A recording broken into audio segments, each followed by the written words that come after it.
Hello বন্ধুরা, আসসালামু আলাইকুম। পাপড়ি মাশরুম অ্যান্ড অ্যাগ্রো ফার্মের পক্ষ থেকে সবাইকে শুভেচ্ছা। আশা করি সবাই ভালো আছেন। একজন শ্রদ্ধেয় উদ্যোক্তা জানতে চেয়েছেন এই সময়ে ওয়েস্টার মাশরুমের শীতের সিজনের কি কি জাত বসালে ভালো হবে।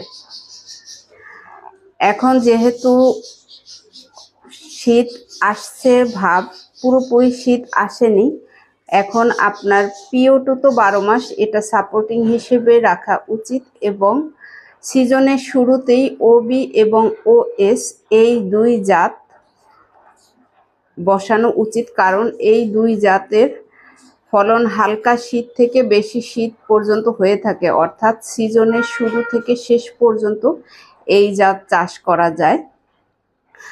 যখন একটু শীত আসবে, অর্থাৎ সেপ্টেম্বরের শেষের দিকে বা অক্টোবরের শুরুর দিকে, তখন WS SK51 এই জাতগুলো বসানো উচিত। অর্থাৎ SK এবং WS এই দুই জাত বেশি শীতে ফলন ভালো হয়ে থাকে। সিজনের শুরু এবং সিজনের শেষ OB এবং OS রাখা উচিত, কারণ এটা হালকা শীত এবং বেশি শীতে ফলন ভালো হয়ে থাকে। এই ডাটাগুলো বেশ ভারী।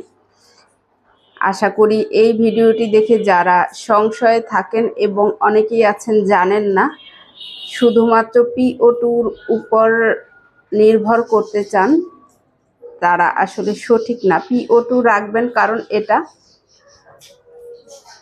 সবাই চিনে সাদা কালার। OB এবং OS কিছুটা সাদার কাছাকাছি, তবে পুরোপুরি সাদা না, হালকা ব্রাউন কালার হয়ে থাকে এবং ডাটাগুলো বেশ মোটা হয়ে থাকে, ভারী হয়ে থাকে। ভালো থাকুন, সুস্থ থাকুন, নিজ ঘরে ঘরে মাশরুম চাষ করে নিজের পুষ্টির চাহিদা মিটিয়ে তুলুন এবং অর্থনৈতিকভাবে স্বাবলম্বী হন। ভালো থাকুন, আল্লাহ হাফেজ।